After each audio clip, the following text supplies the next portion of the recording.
It was a late night when John, a young man with curiosity for the unknown, found himself browsing the darker corners of the internet. He had heard of the infamous Dark Web, a hidden realm that offered items and services that were not available in the normal web we all surfed. He was intrigued and decided to explore. As he scrolled through pages and pages of illegal goods and services, he stumbled upon an item that caught his attention. A small leather box for sale with no description or pictures. The price was low, and he decided to take the risk and order it. A week later, the package arrived. It was a nondescript brown box with no return address or markings of any kind. John opened it eagerly, but what he found inside made his heart skip a beat. It was a small leather box, just as described on the dark web. He hesitated for a moment, but curiosity got the best of him, and he opened it. Inside the box was a USB thumb drive. John plugged it into his computer and found several folders, all with cryptic names. As he opened the first folder, he saw a series of images of a woman, taken clearly without her knowledge.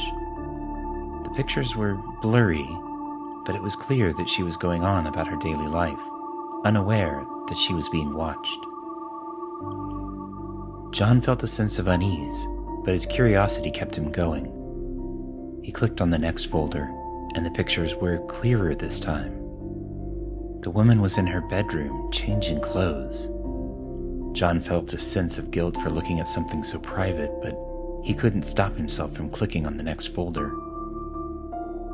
But as he went through the pictures, they became more and more disturbing. The woman was being watched in intimate moments, her privacy completely violated. The pictures got closer and closer until he realized that they were being taken from inside her house, in her own bedroom. John's heart raced as he realized he was holding evidence of a dangerous stalker. He had stumbled upon something that he should have never known. He quickly unplugged the USB drive and tried to forget about what he had seen.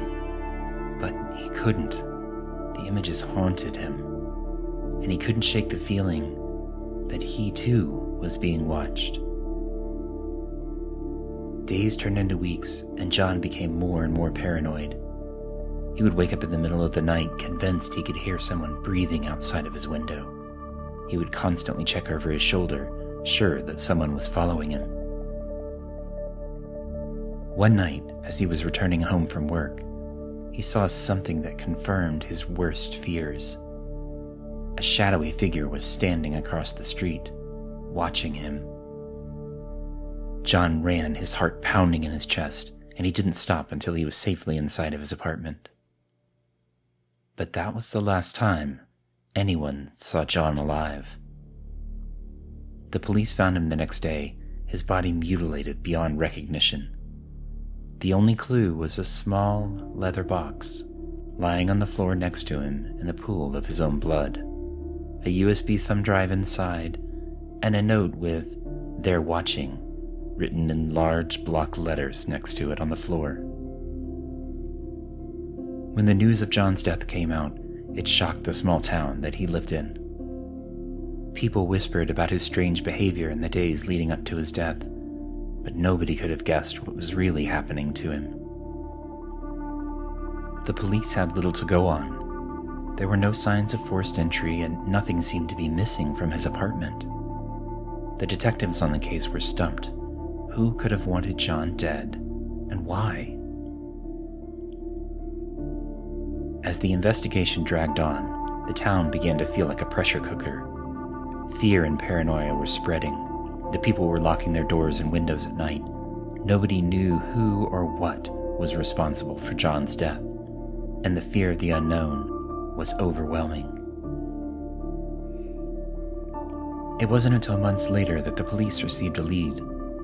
A woman had come forward, claiming to be the subject of the pictures on the USB drive found in John's apartment.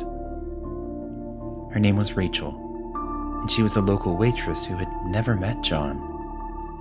She had no idea who was behind the pictures, but she recognized her own home in some of them. The police jumped on the lead, and soon they had a suspect. A man named Michael, who had been stalking Rachel for years. They found him holed up in a dingy motel on the outskirts of town, with a cache of surveillance equipment and a list of names, including John's. As the police dug deeper into Michael's life, they found that he had been a regular customer on the dark web. He had ordered all kinds of illegal items and services, from weapons to drugs to stolen identities. But the most disturbing item they found was a package he had just ordered just before John's death. Another small leather box containing a USB drive, but this time, the pictures were of John. The case was closed and Michael was sent to prison after the police found evidence of several crimes on his computer. But even so, the town was never the same. Fear and paranoia lingered about the they John was trying to warn them about, and people couldn't help but wonder how many others were out there, watching and waiting. The dark web had claimed its victim, but the town had paid the price.